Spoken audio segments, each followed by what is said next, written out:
জিকেতে ভালো করার একটা সবচেয়ে কার্যকর টিপস হচ্ছে প্রশ্ন প্র্যাকটিস করা। জিকের ক্ষেত্রে দেখবা বিভিন্ন চাকরির প্রশ্ন থেকে একদম হুবহু কমন পড়ছে, বা দেখবা চাকরির প্রশ্ন যে টপিকগুলো সেগুলো থেকে কমন পড়ছে, বা দেখবা যে কিছু কিছু প্রশ্ন একদম রিপিট চলে আসছে বিভিন্ন ভার্সিটির প্রশ্ন আর কি। সো আমরা চেষ্টা করব জিকের ক্ষেত্রে আমাদের জিকের যে ক্লাসগুলো থাকবে সেখানে আমরা থিওরিটুকু শেষ করে যত পারি তত বেশি প্রশ্ন সলভ করব। অ্যান্ড আমাদের, তোমরা জানো কিনা, আমরা কিন্তু একটা জিকে প্ল্যানার চালাই যেখানে আমরা প্রত্যেক দিন তোমাদের হচ্ছে ছোট ছোট ছোট ছোট করে 3-4 পেজ 4-5 পেজ করে করে পড়া দিই। অ্যান্ড পরের দিন হচ্ছে পড়াটা আমরা তোমাদেরকে কুইজের মাধ্যমে প্রশ্ন করে করে নিই। অ্যান্ড এই কুইজটা কিন্তু কারা চালাবে? ইনশাআল্লাহ আমি এবং ঈশা আপু নিজেরা হচ্ছে এই কুইজটা রান করবো। অ্যান্ড আমি দেখবো তোমার পড়া আসলেই কতটুকু হয়েছে।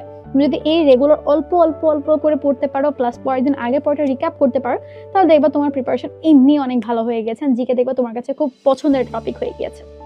তারপর চলে আসি, আমি আমার আমাদের ইংরেজিকে যে গ্রুপটা, সেখানে জিকের রেগুলার আপডেট, যেটা ধরো পোস্ট তুমি ধরো আমরা অ্যাডমিশন টাইমে খুব একটা বেশি ফেসবুকে অ্যাক্টিভ থাকি না, নিউজও ভাবে দেখা হয় না, সমস্যা নাই।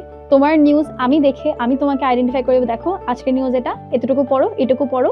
দেন তোমাদেরকে ছোট ছোট ভিডিও আকারে সবগুলো কারেন্ট অ্যাফেয়ার্স বলো বা যত নিউজগুলো যেগুলো খুবই গুরুত্বপূর্ণ সেগুলো সবকিছু আইডেন্টিফাই করে দিব। তোমার জিকের পুরো দায়িত্ব আমার, খালি আমার সাথে একটু চলো, আমি যেভাবে পড়তে বলি সেভাবে চলো। দেখবা জিকেতে ইনশাআল্লাহ 15তে এবার 13-14 প্লাসে তুমি পাবা ইনশাআল্লাহ।